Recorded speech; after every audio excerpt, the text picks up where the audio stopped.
Hello friend, good morning. আমি চলে এসেছি নতুন একটা ব্লগ নিয়ে।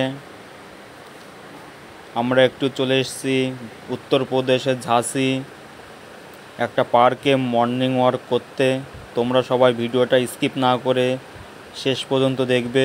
আশা করি তোমাদের ভিডিওটা খুবই ভালো লাগবে। আর যারা এখনও আমার ইউটিউব চ্যানেলটিকে সাবস্ক্রাইব করোনি, প্লিজ আমার চ্যানেলটিকে সাবস্ক্রাইব করো। আর ভিডিও ভালো লাগলে লাইক, কমেন্ট, শেয়ার অবশ্যই করবে। তো ভিডিওটা স্কিপ না করে সঙ্গে থাকো, দেখতে থাকো।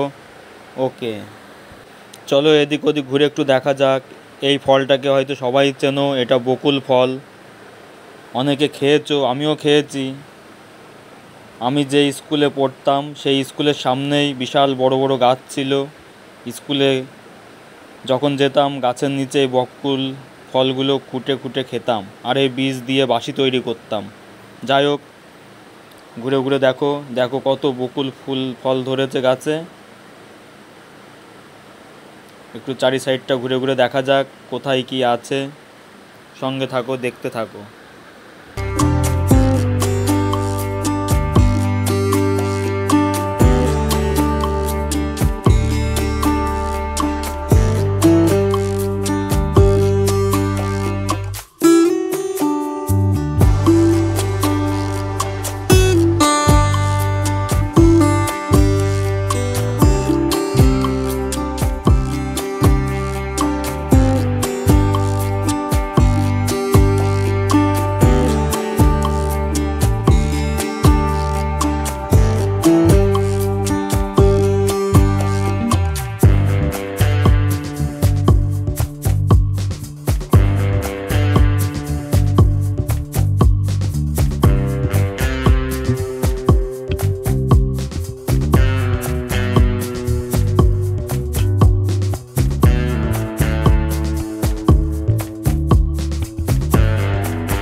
এই পিছনে যে পুকুরটা দেখতে পাচ্ছ এটা ঝাঁসি রানী লক্ষ্মীবাই তালাব। ঝাঁসি রানী এই পুকুরে স্নান করতেন। অনেক বড় পুকুর, তোমরা নিজের চোখে না দেখলে বিশ্বাস করতে পারবে না। যদি কখনো উত্তরপ্রদেশ যাও তাহলে নিশ্চয়ই ঝাঁসি সিটিটা একটু ঘুরে দেখবে। আর আমার ভিডিওটা যদি তোমাদের কাছে ভালো লেগে থাকে তাহলে লাইক, কমেন্ট, শেয়ার অবশ্যই করবে। ধন্যবাদ।